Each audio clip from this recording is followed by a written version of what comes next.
With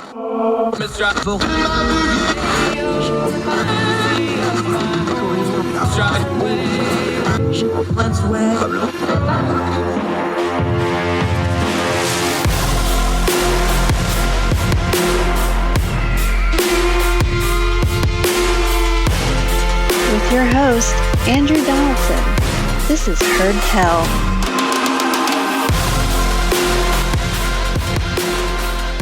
Welcome back to Heard Tell. Thank you so much for giving us the most precious thing you have, your time, as we continue to do what we try to do on this program. Turn down the noise of a noisy news cycle, get to the things that really matter, and the information you need so that we can better discern the times we live in.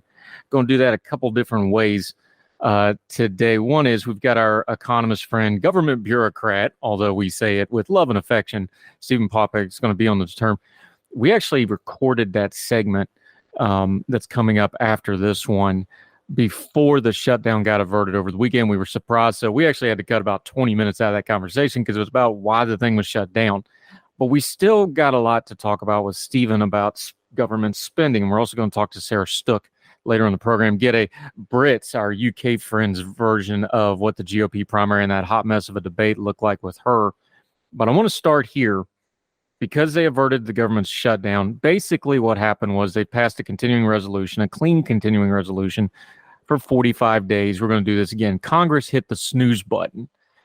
And in the midst of this, we're going to have some intramurals in the GOP over Kevin McCarthy versus Matt Gaetz, which will be entertaining, but is rather embarrassing that you've got to do that at all. We'll talk about that at another time. But let's talk about the narrative surrounding what happened over the weekend and about this adjustment. Who won? The headlines will go, well, who did this? And hold on. Congress's main function is to have the power of the purse and handle the finances of the country. Let me say that again. Congress's main purpose is to have the power of the purse and to handle the finances of the country. Now, they have other focuses. They have oversight. But this is why they are the most reflective branch of the U.S. government. They immediately reflect us. It's the one we have the most electoral control over because the House of Representatives, we elect them every 2 years. They quite literally spend half their time in office running for re-election, good and bad to that. The House of Representatives reflects us as a people. And what it's reflecting right now is that we are a very unserious people that does not care about the major problems of our country. And you can howl about that all you want from whatever political or ideology you have, but that's just the truth because evidence demands a verdict, and we have decades of evidence now that we tolerate a Congress that does this. Congress gets zero praise for averting a government shutdown. Praising this Congress for averting a government shutdown would be like praising the drunk who leaves the bar, drives home drunk, drives the wrong way down the freeway, but because they got in their driveway safely, didn't kill anybody, stumbled into bed and woke up with no penalty worse than a hangover, somehow that's a win. Because that's what happened here. They managed to avert a shutdown, but the shutdown is all political performance anyway. And we're going to talk to Stephen in a minute. People, you don't care about fiscal response. Yeah, I do, but nothing they're doing here is fiscally responsible. They're not really making a difference in the major issues of spending and the debt because they politically can't touch it. They had all year to deal with this. You can go back and listen. We had issues on this program that we talked about back in February before we did our break. And since we've returned the program in the fall and the summer, we've been talking about this all year that, well, there's going to be a government shutdown or there'll be some form of brinksmanship. And by the way, we may still have one in 45 days because they still haven't gotten to any of the core issues of what's going on. You don't praise people for doing what they're supposed to do, which is what most politicians want, especially Congress critters. And you really don't praise people for doing the bare minimum of not causing a disaster of their own making and then give them praise. We don't praise a fire department if they go set an arson fire and then show up and put it out and say, praise us if you know that they're the ones that started the fire. And yet we continue to tolerate a Congress to do that. There was all kinds of social media posts over the weekend. Helps put things like the Congress critters in perspective. Their job is to never get to the brinksmanship. But it's easier to get to the brinksmanship because they can get excused for all their bad behavior prior to that, and they can push through stuff they otherwise couldn't get done due to the crisis that they themselves made. No, I will not praise Congress for their continuing resolution. I will not praise anyone for averting a government shutdown, and I really have derision for people who think government shutdown is an effective tool. It's not. You're not going to get the long-term concessions and fiscal responsibility this country needs out of a government shutdown because, as we've already detailed, as we're going to talk to with Stephen here in just a second, discretionary spending is not really the main problem with the government anyway. They don't want to talk about entitlements. They don't want to talk about the massive national debt. They don't want to talk about how the interest on that debt is getting ready to surpass defense spending. No, friends, we're not going to praise the sandbox mess that is Congress. They hit the snooze button with a continuing resolution, but they didn't solve anything. They didn't do anything but embarrass themselves, our country, and us for tolerating their nonsense. And the worst part is we're going to do it all over again in 45 days or less. And in the meantime, we're going to have a nice little political fight over the Speaker of the House ship. And the Democrats are going to figure out how they're going to play that. It's more kabuki failure theater. And then they want praise when the worst don't happen. You can do that if you want to, but I'm not going to. We should stop accepting mediocrity in our Congress. But to do that, we got to remember that Congress, the House of Representatives, is the branch of government that's the most reflective of us. And that reflection is saying, we're good with all this hot mess because we'll complain about the Congress, but then we keep voting for our individual Congress critter who contributes to it. Find a mirror before you yell at Washington, because a lot of this mess is our fault. It's metastasized and grown and festered for decades, how Congress functions now. The dysfunction is because we tolerate it. I would encourage everybody to do this one thing. When it comes to the headlines to come on this government shutdown stuff and on the budget and on all the intricate parts, have you took time to actually look big picture of what's happened over the last few years, why we can only govern in Congress by crisis? Do you put pressure on your social media and in your discussions like, hey, we shouldn't legislate only by crisis? I know it feeds the media, but we, the voters, have the power to stop this whenever we want to. But like a lot of things in life, if we're just complaining about it but not doing anything about it, at some point, complacency, sins of omission, it's our fault. Not just Kevin McCarthy's, not just the Republicans, not just the Democrats, not just Congress, not just they, them in Washington. We're tolerating it, folks. This one's on us. We're going to do it again in 45 days. And if you're seal clapping the fact that we hit the snooze button, going to do it in 45 days, you're part of the problem. More Heard Tell right after this.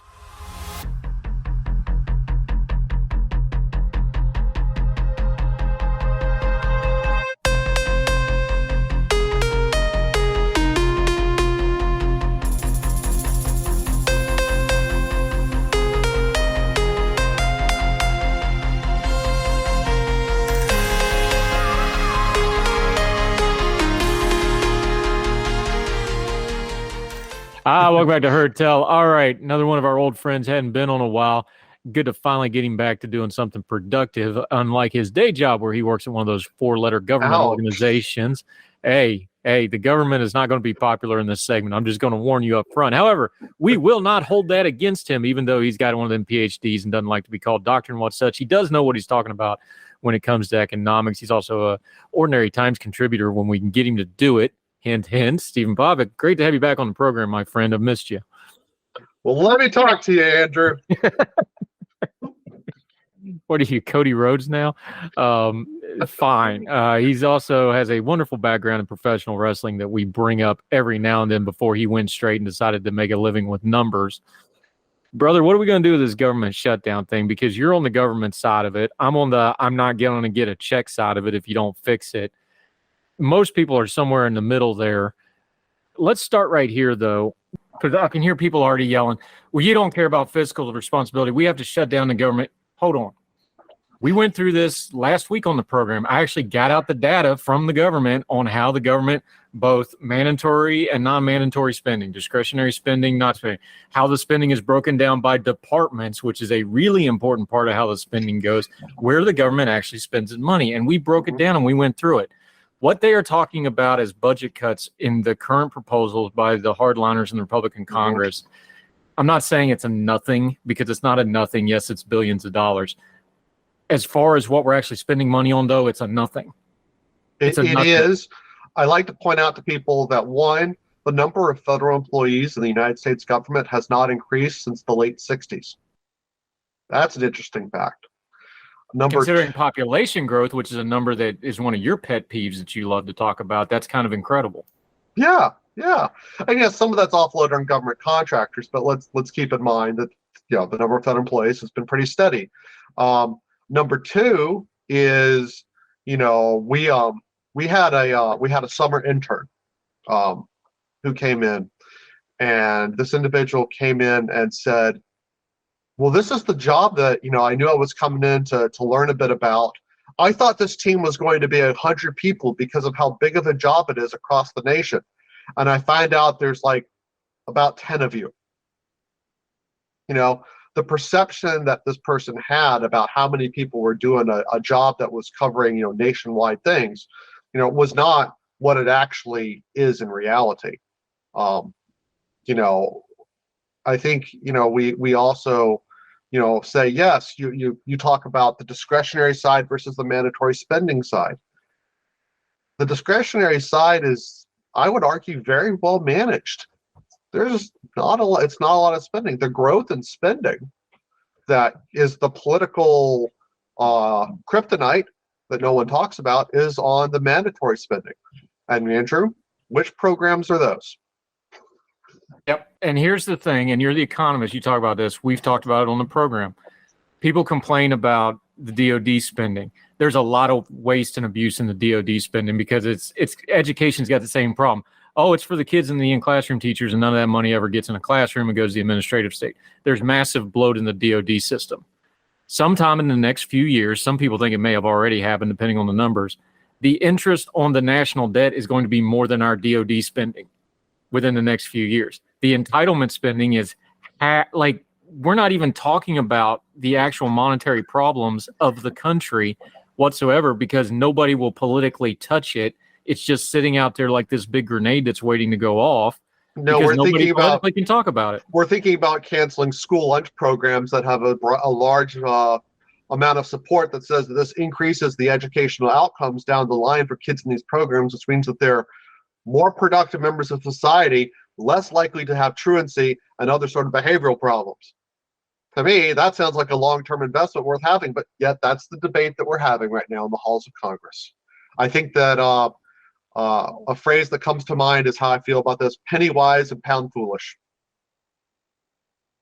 It's more than just that, though. Stephen Popovnik joining us. When it comes to something like that, I did the numbers on the show. Mm-hmm. What the government spends on healthcare is a massive amount of money. Well, one way you get healthcare costs down, you do preventative care. It's more money up front, but you have kids that eat halfway decent. Mm-hmm. You have kids that learn a good habit of, hey, let me eat a square meal in the middle of the day for my healthy, You support gym activities so they exercise. God forbid we give them some vocational training in school so they actually have a skill on top of whatever else they learn in school. So they have something to fall back on. I learned how to change oil when I was in high school through the mechanics class that we had. Guess what? I can't do it now, but if I could remember those lessons, then what? I wouldn't have to pay people to change my oil in my car. Here, this will blow your mind. When I was in elementary school, we got a new playground. Guess who laid all the gravel into the playground? The students did it.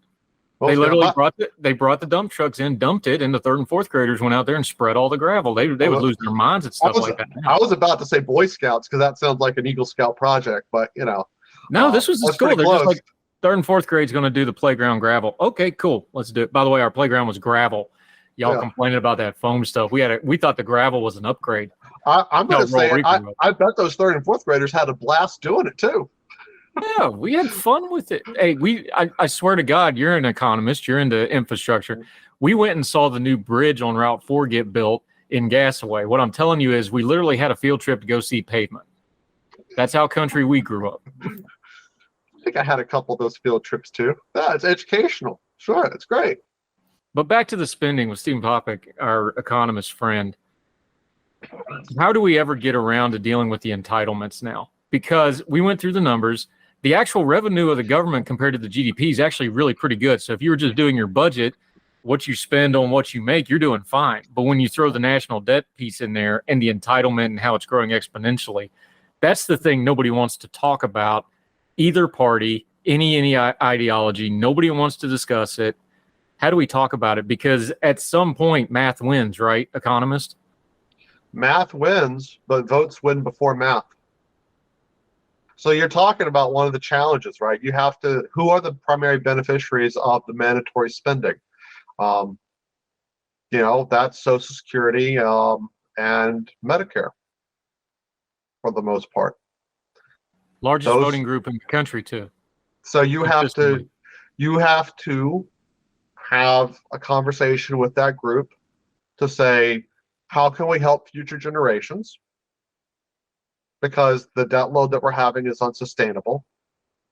And what sacrifices can you make? And unfortunately, these are not the greatest generation that made a lot of sacrifice. That's the generation that grew up afterwards. There's a lot of attitude from the younger generations that the older generation says, well, I got mine, so I'm not going to worry about it. There's a lot of also, if we want to actually have maybe something to help start bridging the gap here, education can help. For example, I've seen there's a generational divide in the expectations of what housing costs are. If you ask the younger generations how much it costs to have a 2-bedroom house or a 2-bedroom apartment, by and large, they get it pretty right. If you ask the older generations, they by and large get it very wrong. And so their beliefs about what the cost of housing is, which is, by the way, the largest cost that families encounter in a normal budget, right, in this country, that difference in belief, right? Well, I don't understand how you can't afford a house. I can. I remember when I paid $15,000 for a house. Houses, what? They're only worth $75,000 now, right? No. They're a lot more expensive than that. So people come with beliefs based on their own experiences. They become grounded in those, and that we react very poorly to receiving contrary information, right? And we have a negative reaction to that. And that's true for a lot of folks across, from a lot of different varieties of backgrounds. But it really does come down to, we have to have an honest conversation about educating about what the current status is. What are the current costs of living? What's the current cost of carrying this debt, right? And what can we do? And it has to be a partnership. But again, then you also have to convince people to vote against their own present day interests. I think that's a political problem that I know I can't solve.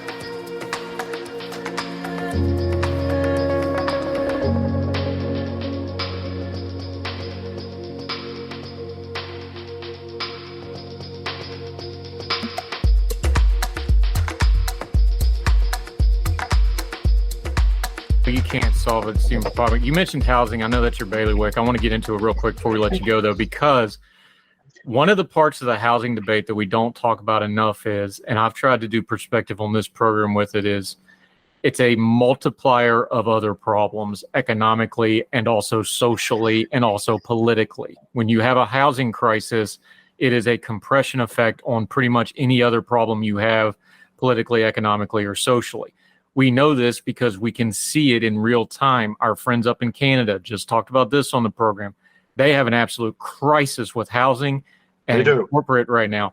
Our friends in the UK, almost all our UK contributors that are young we have on, every single one of them want to talk about housing. Why? They can't get it. They can't find it. And it's affecting their careers and their decisions. And it's really hard. If you have a housing crisis, and you just talked about this, you were tweeting about this a couple months ago, the entry level part of housing in most cities and municipalities is pretty hot, that entry level area. And then it cools off as you go up. There's a real problem with this because if you have the rising working generations, the 20 and 30-year-olds, and they can't, we've seen all the data in the world, if they can't get into some kind of a stable housing situation pretty early in life, that affects things like wealth building, that affects things like retirement building, that affects things like generational wealth to their children. One of the things about the boomers is they inherited those cheap houses that the greatest generation bought cheap, and then they get them through inheritance and other things, right? That changes your economic outlook in a big hurry. Housing can wreck every part of your economy in a big hurry. It can cause a brain drain with those younger generations. That's why housing is so important to pay attention to, because that's a big flashing red light for 10, 20, 30 years down the road. Not just because people are buying and selling houses, but it starts affecting everything else. It does. So when we think about a well-functioning labor market, right, and for readers, not familiar with the macroeconomic theories of labor markets, all this really means is firms that are out there looking for people that are going to fit the jobs that the firm has, and obviously people looking for jobs. If you have a housing market that makes it difficult to enter into, to find housing at an affordable level, that creates a friction, that's what we call it, on the matching between employers and employees. In other words, the firms are not going to get the first best or second best candidates for the jobs that they are wanting to fill, because the best candidates can't move to the city, right? They can't afford to do that. And so you're left with, you have poor matches. Maybe starting off, you don't notice that effect because, so maybe it's a 1% productivity decline. That seems pretty small, right? 10, 20 years down the line, that's a pretty big change, right? And how your firm is operating. A lot of firms operate on razor thin margins. For example, Costco, a company that I love. If you look at their earnings statements and profits and loss, they are essentially selling their product at cost plus overhead to deliver that product. That almost all of their gross and net profit is because of the membership fee. That's it. So those are razor thin margins. So again, I want people to consider with housing, if you had a well-functioning housing market where people were able to come in, get housing in your area, they can move there for jobs, they can help grow the economy. What we're seeing in a lot of places, people talk about the flight of folks from California. It has nothing to do with the politicalness of California.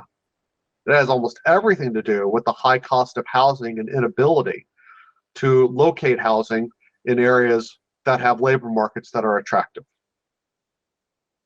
But that's political, right? Like San Francisco, deep blue city, very liberal city, one of the most liberal cities. They have some of the worst NIMBY laws anywhere you find anywhere. They can't build any housing. So it is political because they set the housing policy.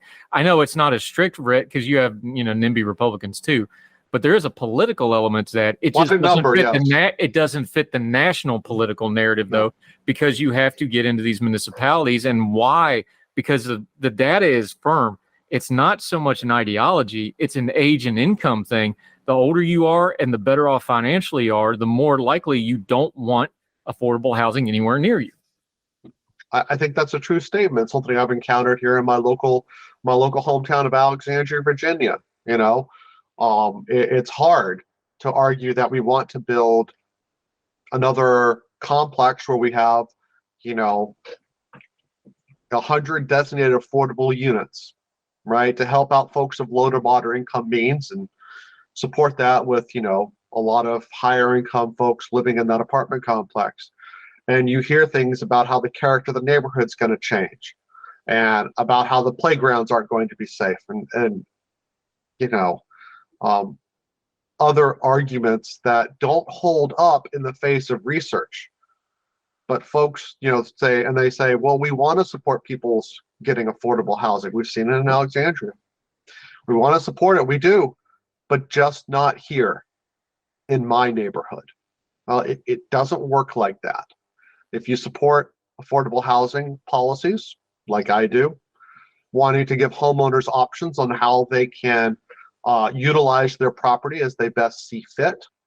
For example, by letting them build an accessory dwelling unit, a small house that they can rent out, letting them build a duplex or a triplex on a property that was a single family house, not forcing them to do this, but giving them the economic incentive and reality that they could. Not only can that better off the family that owns that property, but by providing more affordable opportunities for others, it helps create that stability for other families. That creates your entryway and gateway.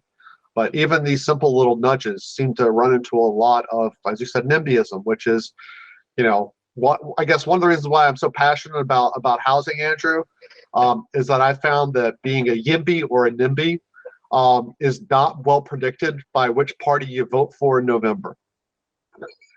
And so for a government bureaucrat like myself that wants to be neutral, that's a great opportunity for me to affect policies, right? But not get into the politics of it. And the more I've done this over the years and the more I've talked to people, the thing about the housing thing is it is such a, force multiplier to future growth, or it can be a force multiplier to future problems. And it's one or the other. It's never neutral, because it's one of those things, it's like an athlete. You're getting better, you're getting worse. There's no such thing as staying the same, right? That's housing. It's getting better, it's getting worse. There's no such thing as neutral. You have to be building housing, or you have to be, right sizing it if you're in a struggling community where you need it. Look, there's places where you need to bulldoze a bunch of houses. West Virginia just did this. They had to get a block grant from the government, and they consolidated like all these houses in these different municipalities. They can't afford to do it. Detroit's done that. Detroit's done that. So it goes both ways. But that's all part of the policy of understanding what you're doing and getting past the buzzwords. Stephen Popick, we love talking to you about all these economic issues. Appreciate your insight on it. Let folks know what you've got going on, how they can keep up with you. And until we see you again next time on Heard Tell, how they can get all the insightfulness, like, is AEW really the Freedom Caucus of professional wrestling? Wow, the Freedom Caucus of professional wrestling. Talk a big game, accomplish nothing. Well, they did manage to bring back CM Punk for a cup of coffee and then kick him back out again. So I mean, that's something. You can, you can reach me, anything on Heard Tell on Ordinary-Times is Moto Economist, which is my handle. You can find me on Twitter as Moto Economist. I guess they call it X now. I don't really know what to call it. I don't post there that often, but when I do post a little bit about housing then and there. And as always, I'm always happy to help out and talk with Andrew. So what I got going on, teaching a little girl how to play soccer. That's important. I love little kids soccer because it's so funny. They almost never get the ball. They just run around and kick each other and enjoy it to high heaven and have fun running around. Like 4, 5, 6-year-old soccer is just one of the funnest things in the world to watch. Yeah. Stephen Popick, great talking to you, buddy. Appreciate the time. Yeah.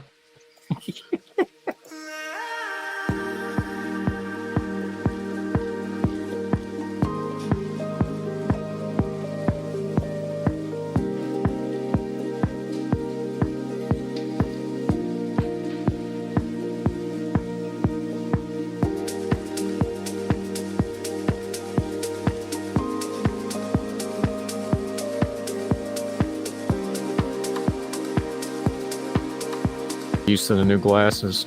I got bifocals now. What the hell's that? That ain't right. I've got new glasses. I've got a new prescription, so I've ordered a couple of new ones. Yeah, I got the bifocals with the honeycomb thing, so it's not like the blend or the line. It's all through the whole thing. See, but it took like a whole day to get used to it. Because they're like, it'll take you a day to get used to it because your eyes got to adjust to it. But now it's like focus, yeah. Yeah, now you can't see anything without them. It's really annoying. But the joys of being old. The joys of wearing glasses. Yeah. Oh, well, I wear them for my screen time anyway because my dad had the macular degeneration surgery, and I don't want to ever do that. So I've always wore glasses, but my vision's actually good. I just have this stigmatism now where I'm not adjusting from far to near fast enough. I still have like 20/20 vision. I just, when you go from the one to the other, it won't do it. Well, my mum's got cataracts, and hopefully she'll be having surgery for it next year. And if it's like a good surgery, she'll be able to like see properly without glasses. I just can't imagine that. That's so weird to me. Dad had to lay face down for 22 days after his macular surgery. Oh gosh, that's a lot. You have no idea because he's a go guy. It was torture. It was terrible, but it worked. Lazy as hell, and I would hate that. Yeah, well, we got him a massage table so he could lay face down with his face open with like a tablet and his books and stuff so he could read. Because if Dad can't read, we're just going to have to take him out back and shoot him. You wouldn't be able to tolerate him. All right, let's knock this out. Welcome back to Heard Tell. Catching up with our friend Sarah Stuck from over yonder. I won't say where, but she's up there on the mid-coast of England somewhere, observing the hot mess that was the U.S. GOP primary debate. We're going to get a Brit's take on it. She wrote it up for our friends over at elections-daily.com. How are you, Sarah? Great to have you back. If there's one thing I love, it is bullying the Americans and the French. Yes, spoken like a true monarchist, but we'll hash that out some other Hey, your king was over there speaking in French to the French. I don't know how that made you feel, but you know. Bourbon restoration when? No, enough of that. We got a Napoleon movie coming out. That's enough. That's enough out of you. Historically inaccurate Napoleon film where Josephine is much younger than Napoleon, even though she was a decade older than him in real life. Cougar Josephine has not been fleshed out in the movies yet. They need to work on that. That would be an interesting. Oh wait, they already got a French president with an. You know what? Let's just leave that alone. That's going to go downhill really quick. All right, fair's fair. Usually when we're talking to you, we're talking about your hot mess of a thing, but we'll let the conservatives and the Labor and Rishi Sunak et al. Off the hook for today because you watched our GOP primary. I watched it as well. I did a little bit of coverage on it on the show, but this was just a hot mess. But you tell me your overall perspective. I just feel sorry for everybody in America. I mean, we have prime ministerial debates, but it's not really. I mean, our first one wasn't until 2010, so we're like 50 years behind you guys on that front, which I feel is actually a good thing. When people say, oh, Theresa May didn't go to debates or Boris Johnson didn't go, I kind of get it because I feel like debates are a really, really bad way of judging someone's politics. I get it, but I just think it's a bad way of doing it. And I think this debate has really showed that. Yeah, and I watched the ones, the conservative debates when they changed leaders, when Theresa May stepped down. I watched all that. It was interesting. It was very, very different. Now, of course, it would be. It's a parliamentary system. You know, they're all members of parliament. They're all colleagues. They all know each other. So it's a very different dynamic. But it is an interesting juxtaposition of how they structure it, how they approached it, how they had strategy of it, and also the form and the decorum and the way it was produced and presented on television. I forget what channel it was. I think it was on all of them. But I watched those debates. Very, very different than what we do. Yeah, I think we are less showmany. I mean, we've got Theresa May. It's going to be less showmany, let's be fair. So it's not as exciting or interesting in terms of entertainment. It's probably better, as in more stuff probably gets debated properly. But your guys, it's just kind of like, oh, look at me, I'm the best one. It's very like, it's a very American thing. It's like, you get it. You get that the Americans did it quite early. All right. The elephant in the room for this debate, you give me your take on it, was actually who wasn't there. Donald Trump, of course, is currently, way ahead in the polling. He's ahead in all four of the early state polling, which if he wins 3 or 4 of those, that thing's pretty much done. He wasn't there.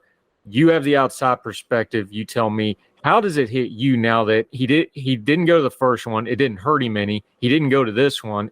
It's probably not going to hurt him any. I suspect now he's not going to go to any of these. How did it hit you, the Donald Trump absence? Because that really kind of loomed over the whole thing. I think it was kind of a good thing for the candidate because I think he would have been such a magnet of energy that he would have been the most hooked about, even if he'd got like the fewest amount of, lines, fewest amount of focus, less questions asked to him.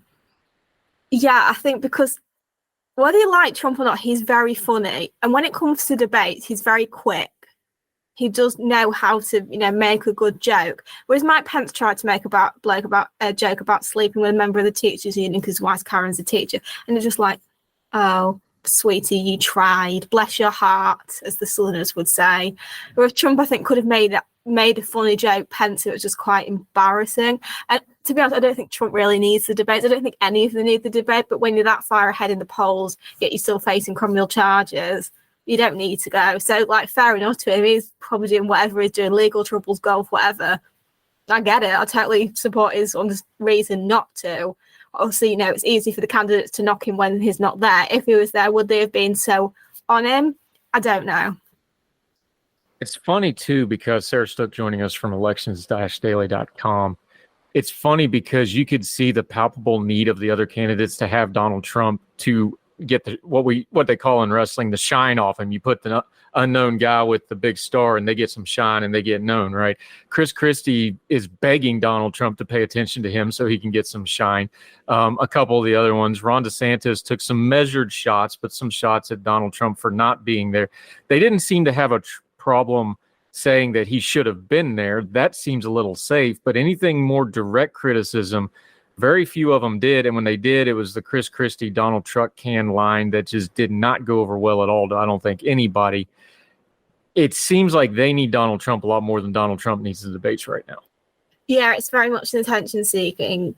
I mean, I think, to be fair, the Donald Duck line was quite good. I imagine he probably practiced it beforehand. It wasn't like an off-the-cuff remark. If it had been off-the-cuff, it was more impressive, but he probably practiced it beforehand. Like the teachers' union joke, probably definitely fine. There's no way Mike Pence could think of anything like that. Let's be realistic here. Yeah, there was I definitely think if he was there, they may have tried to go for him, but he would have just lashed back. It's a lot easier than when he's not there and then he'll lash out at them on Truth Social later on.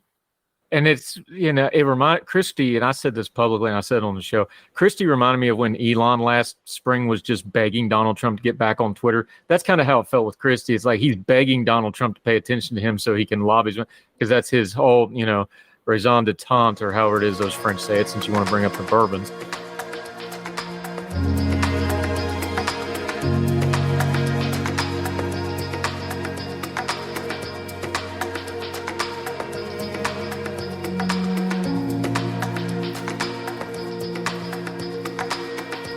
Religion is at the intersection of our 21st century life, even if we don't express a faith. At a time when it seems that religion isn't as prevalent as it once was, it still leaves its mark everywhere. As a pastor, I know that religion isn't something I just do on a Sunday, but it's found in every nook and cranny of my life. Sexuality, politics, social media, the economy, war, nationalism, all have some kind of religious angle to them. And as a communicator, I want to find the stories that can help people understand this part of our society that is so important to so many. Hi, I'm Dennis Sanders, and I'm the host of Church and Main. Church and Main is a podcast about the journey of faith and where it intersects with modern life. I look at faith with a journalist's eye, asking the who, where, what, why, and how religion affects some of the major issues of the day. Join me as we journey together. You can listen to Church and Main podcasts at the website churchandmain.org or on your favorite podcast app. I look forward to seeing you. Folks, you've heard of Ethan Brown on the Heard Tell Show a couple of different times, but if you're interested in learning about how to discuss things like climate change without all the politics and doom and gloom, head over to his podcast, The Sweaty Penguin. Sweaty Penguin is a late-night comedy-style climate podcast working to add nuance, critical thinking, humor, and hope to the climate conversation. They got over 100 episodes already, breaking down weekly news stories and specific topics, from the vanilla to the ADHD to the international accountability to orangutans. Yes, I know, it's a comedy thing, so just go with it. But each time, exploring different ways we can make progress on these issues while still helping the economy, health, security, and everything else we care about. Feel overwhelmed, exhausted, or excluded by today's climate change discourse? This is the podcast for you. Find The Sweaty Penguin wherever you get your podcasts or at www.thesweatypenguin.com.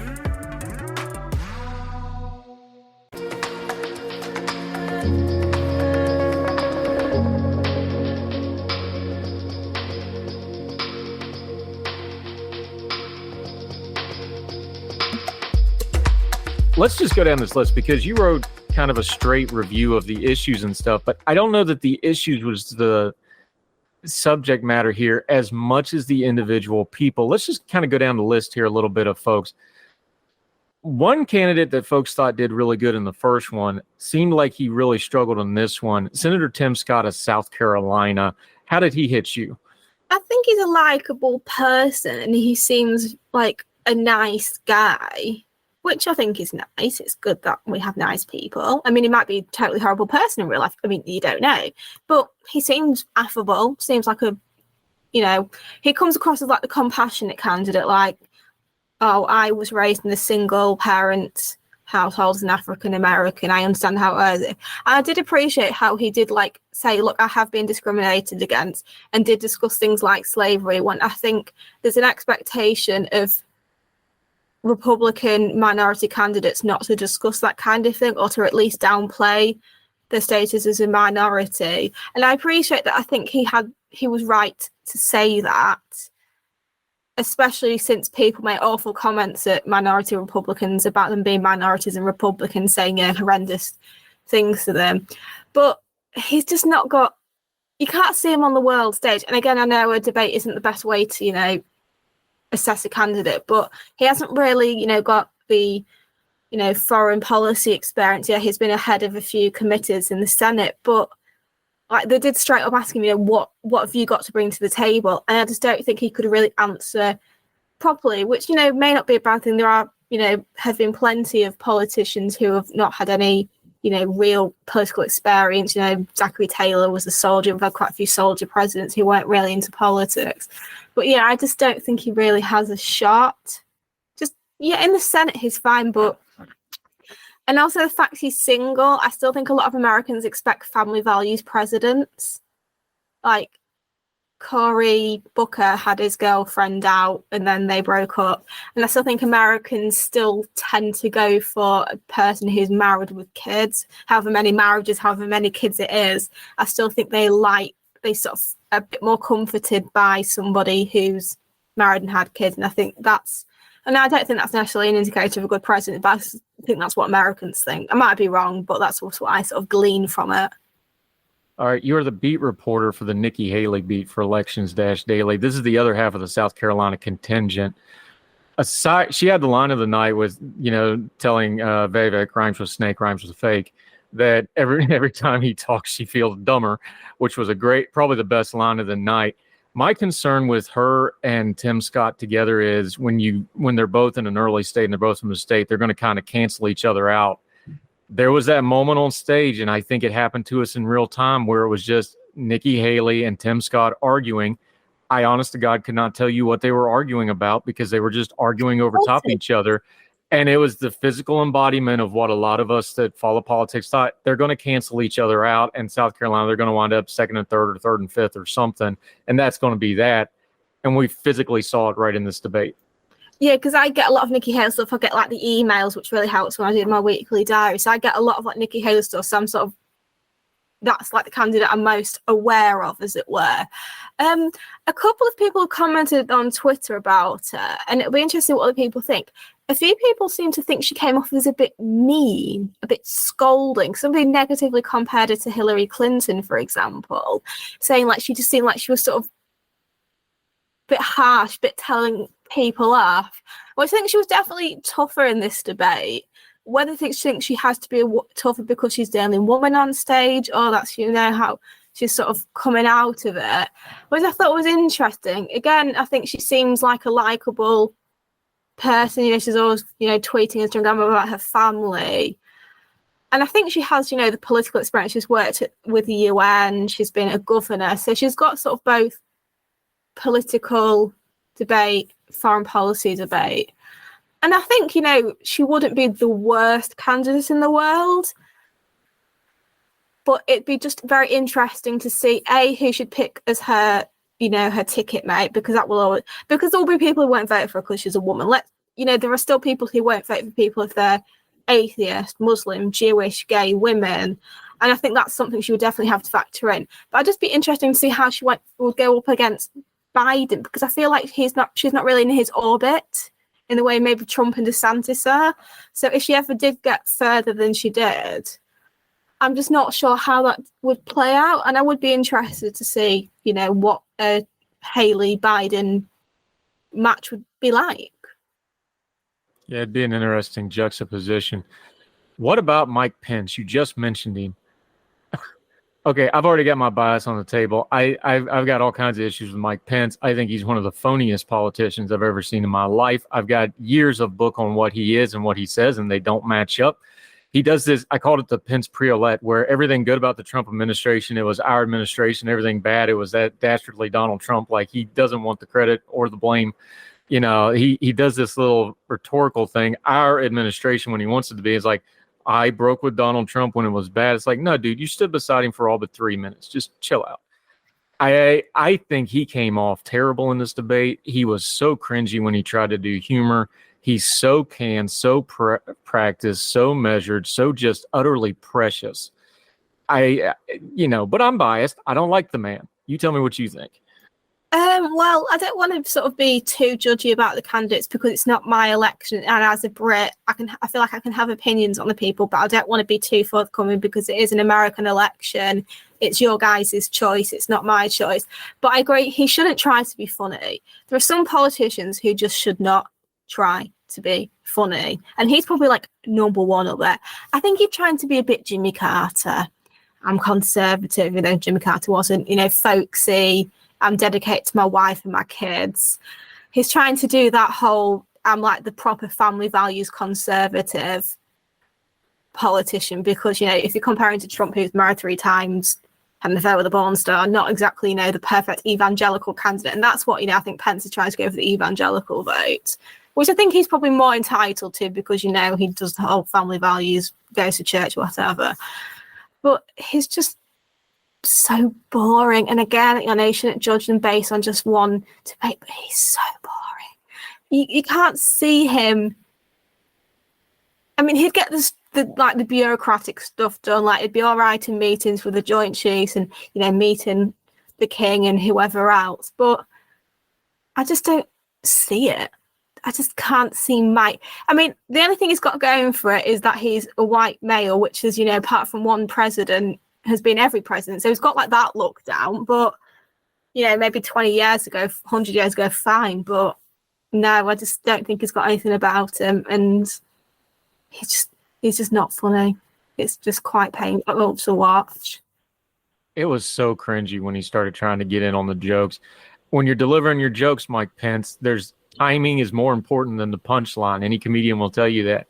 When you can sit and watch the wheels turn in your head as you try to deliver the line and you do the hand motions and you switch stances at the podium right before you deliver the joke, that ain't going to work, buddy. You might want to work on that. Find a mirror. Work on that. Doug Burgum, who's the governor of North Dakota, I'm going to give him some credit and then I'm going to crush him. I actually appreciated when he actually answers questions because he was one of the few on the stage who actually answered the questions that he was asked of and gave substantial answers, whether you agreed or not. He actually sounded like he knew what he was talking about and he answered the questions thrown at him. I appreciate that. That was well done. He also did the thing that people who get behind do too much of, where he starts getting shouty from the corner of, respect my authority, give me microphone time, to the point Dana Perino told her he was going to turn his mic off, which is a really bad look. He's polling roughly equivalent with diphtheria, so he's not going to win. But he was there. He made the stage for the second debate. We'll see if he makes the next one. Doug Burgum, any thoughts? He kind of like the substitute teacher who can't control the class. That is what that's a good one from him. That's good. And is another one. He seems like a nice guy. And I agree, he seems competent. I don't know much about North Dakota politics, but he seems like he's probably quite a competent governor, and he seems to know his stuff. And last time he was talking about the teachers' unions, he was pretty respectful of teachers. He didn't really go after the teaching unions the same way as his compatriots did. But he's not got a snowball's chance in hell, so I think he should just bow out. Because he's not even going to steal votes from anybody. Let's be realistic here.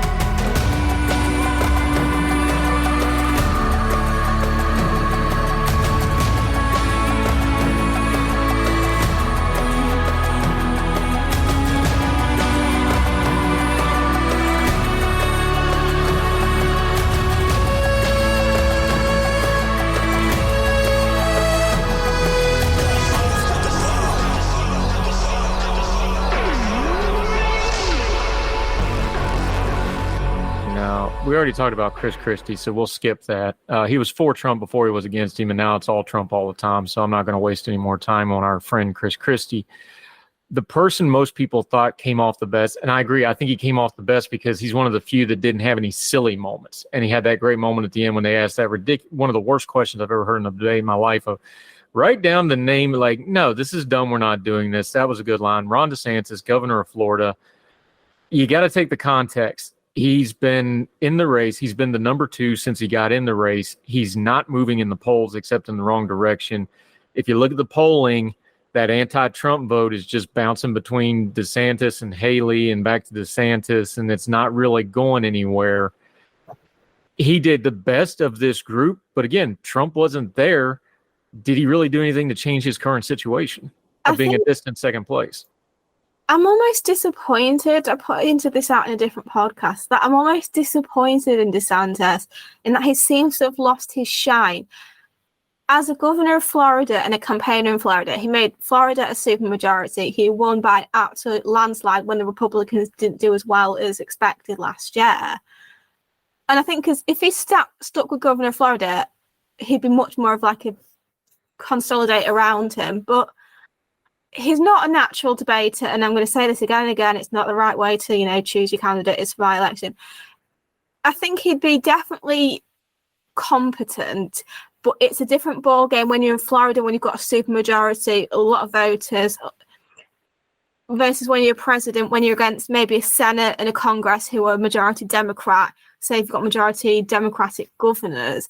I think it will be a lot harder for him. And that's probably true with any, governor. In California, Newsom gets away with stuff because, it's a majority blue state. It's the same kind of thing. So yeah, I'm almost disappointed in him. I think if Trump wasn't in the race, he'd be like ahead by quite a long margin. I think he's just sort of praying that Trump, gets out of the race. But, I don't think anything but death can stop him because, there's no reason he has to be out if he's indicted or anything. There's no law against it. So he could be in a prison cell running. It's what Eugene V. Debs did in the early 20th century. And Trump's got that power. So, yeah, I think he's just more praying for Trump to go out. But I wouldn't say any of them had a brilliant night, but I agree he seemed to sort of be less silly. I think he sort of knows his limitations and that he's not funny. And I think he's best to work with that. He knows he's not got the jokes. He keeps away from that. And I think that's probably pretty sensible. Here's your problem with Ron DeSantis. He's sensible. He's a good candidate. He's up against a force of nature in Donald Trump that defies logic. Trump does not have support because of policy or because of ideology. You're dealing with a personality and a movement and emotions and people that have 5-6 years invested into him, 7 years now, as we flip the calendar here. You're not going to win that fight with policy and being a good and competent governor. That's an apples and oranges thing. It's just not a fair fight. That's a crossbow and a gun fight. It's just not going to work. Is that a fair way to lay it out? Yeah, I mean, definitely, because I think like DeSantis, before like the whole election, he was like a hero with even like Trump Republicans saying that he's very good at his job. And I think he's got the policy credentials. He's got the, experience generally, obviously, things like foreign policy. He can argue maybe he was in the military, but not in sort of the diplomatic side of it. So I think, yeah, he's definitely the right candidate in that respect. And again, if Trump wasn't in the race, I think he'd be sort of high in the polls by quite a margin. But like you said, Trump's such a fascinating character in that, you see his, his town halls, his events, and like there's such as like this almost like Beatlemania, Elvis hysteria around him, which I find he's a fantastic showman. He's brilliant at putting on a show. Whether that makes a good president or not is, here nor there. But you saw it in 2016 when you get Hillary, who's basically a robot, and that's probably the nicest way I could put it for Hillary Clinton. He's sort of my political bogeyman. But, if you compare the two, even like that line, because you'd be in jail during the 2016 debate, it was a brilliant line. Yeah, because it fed into his base. And the problem with this whole GOP primary, and you've been covering it, you know what I'm saying here. I don't see any evidence that the base of the party in a sufficient number to oust him wants an alternative to Donald Trump. I think the premise of the primary is wrong because he's polling at 50%, but he only needs 25, 30, 35% in a crowded primary to win. And the math just isn't there from what we're seeing so far. And I think Ron DeSantis and Nikki Haley and these others, they're not going all that hard after Trump because they're still hoping he's just magically going to drop out or go away or be removed from the field or something's going to happen. We're in October. We're voting here in 3-4 months, and I don't think it's going to happen. And I think folks need to adjust their expectations and prepare themselves for disappointment. Yeah, exactly. He's not going to go out. Only if something really tragic happened, and I wouldn't wish that on him. So, it's going to happen. It's just, again, it's so. I know you've got like sort of showman politicians around the world, like Bolsonaro and Duarte in the Philippines. But again, it's so uniquely American. Like, people compare Boris Johnson over here to Trump, but it's not even in the same league. It's not even close. He's very one of a kind. Yeah, Sarah Stook joining us. All right. Lastly, somebody who I thought really embarrassed themselves on multiple levels, Vivek Ramaswamy. Where do you even want to start with this? I don't understand how people fall for this. You can Google this guy for 3 or 4 minutes and find out how he built his businesses, how he did. It was a lot of pump and dump. There's nothing really real about this guy. He says completely different things than he said a year ago in his own very book that he used to promote himself. I don't get it. But then again, I dig into this stuff and I don't get wrapped up in it. But a lot of people seem to be listening to him. And by a lot, I mean, he is, polling high single digits in some polling. He's not going to win. And every polling vote for him is going to Trump. Let's all be adults here. What's your take on him? He's like the kid in class that tells the teacher they forgot to set homework or collect homework. That's the vibe I'm guessing. He's the sort of, how like there's the thing in media, like, I'm not like other girls. He's like, I'm not like the other candidates. And he's said that. He was much nicer in this debate, saying, I respect the people that are just corrupted by a bad system. But you could tell that Scott and Haley really don't like him. I think there must just be like a South Carolina hatred for Ramaswamy. It's like a fly that you can't quite swat. That's the vibe I'm getting from the other candidates. If Trump was there, he'd be the target, but because he's not there, it's Ramaswamy. You know what was funny about it? Because he obviously talked to his people and the negatives from the first debate, and he heard that criticism like, nobody likes you. So he was trying to do the self-depreciating humor of I know I talk too fast. But the funny thing about it is he's the whole guy who's running with the I'm not a politician line. He sounds the most like a politician of anybody on the stage other than Mike Robot Pence. It's like during Bernie Sanders being like, oh, I'm not a politician, but he's been in power in the Senate for quite a few years. Anti-caucuses with the Democrats, and he joins the Democrats just when he needs them for the election, then goes back to being an independent. It's the same kind of thing. These politicians, I'm not a politician, like people who've been in power for a very long time. It just befuddles me that we always seem to, like the Democrats did this with, Andrew Yang last cycle. There's always this one outlier, wackadoo crazy person that ends up rising in the polls because it makes good copy and it's interesting. And everybody's like, why are we doing this? But we do it every election cycle. Yeah, it's like Bill Clinton being like, oh, I'm young and hip. He was the governor of Arkansas several times. Oh, Kennedy's young and hip. He was only 4 years younger than Nixon. It's not like he was like a decade younger. It's 4 years in it. Like, it's like every cycle you're right, like, oh, I'm different to all the politicians, but they've been in the Senate, governor, whatever, for years. There's very few who have like no political experience. Like Trump, to his credit, wasn't a politician. He didn't actually have like that experience. So I think he could get away with that line, but most of these ones can't. Sarah Stook joining us with a Brit's perspective on the hot mess that was the G. Just a final thought on this one. We figured, we had this group. We're going to be down to 5 or 6 in the next one, hopefully more. I doubt Trump shows up to any of these now because he's not getting punished in the polls for it. In fact, he gained a little bit. So I don't think we'll see Trump in any of these. What do you expect in the next few weeks until we get to the next one? They keep talking about DeSantis adjusting. They keep talking about who's going to be in second, third place. Everybody's betting the farm on Iowa. What are you looking for covering this race as we start to creep closer and closer to Iowa? There's no, set path of doing things. 2008, Hillary Clinton entered the race. Everyone said, she's a dead shot. She's Hillary Clinton. Then Obama comes in and wipes the floor with her. You had 2000 John McCain versus George Bush. Like, every time there's like, you never really know where it's going to be. They thought that Bush Senior was going to win easily after the first Gulf War. Then that didn't happen. So, and you don't know what's going to come up in the next few weeks. You don't know if there's going to be a major disaster, if something would escalate in Ukraine, if something's going to happen with Biden, with Harris, with any of the candidates that would force them to drop out. So, yeah, I just don't think you can really know what's going on. I just think you're just going to wait for the next one, assuming that maybe Burgum drops out, perhaps. But other than that, I'm not even going to just guess anything that's going to happen. We could be seeing something totally different. But what I still assume is Biden will still be president, Trump will still have legal problems, and that's it.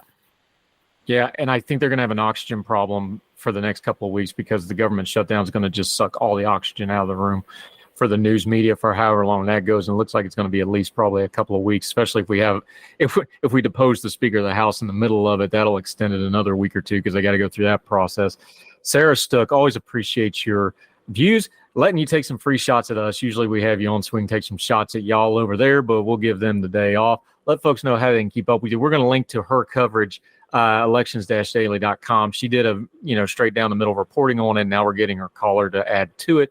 Let folks know where they can follow you and keep up with you till we get you back, my friend. Elections Daily, of course, for American politics coverage. The Mallard for British. Ordinary Times for pop culture. So, yeah, any of those. I will be continually hoping Nikki Haley makes it because that way I can do a weekly column about it. But I'm sure I will cope whatever happens. But thank you as always. Love having you. Always enjoy talking. Sarah Stuck, appreciate your time. You have yourself a good England day up there on the coast. I will. Yes, ma'am.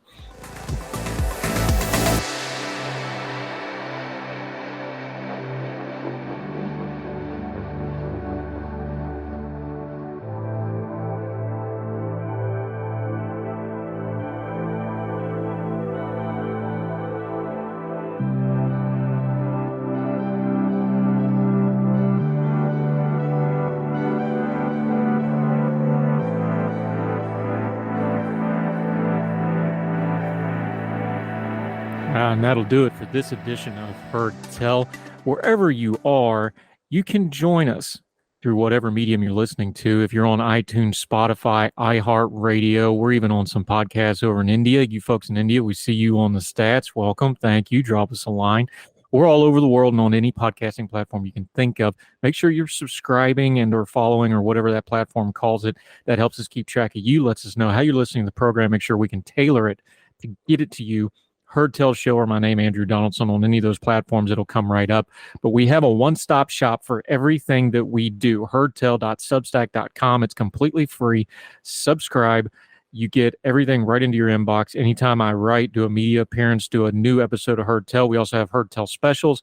We're going to get back to doing the twice on Sunday recap shows. We also have a huge archive, so we're going to have some specials, some best of, things like that, and also some of the food writing from Yonder and Home. We're starting to re-up that as well. We got over 600 episodes of Heard Tell in the archive to start porting over. We're going to be working on that.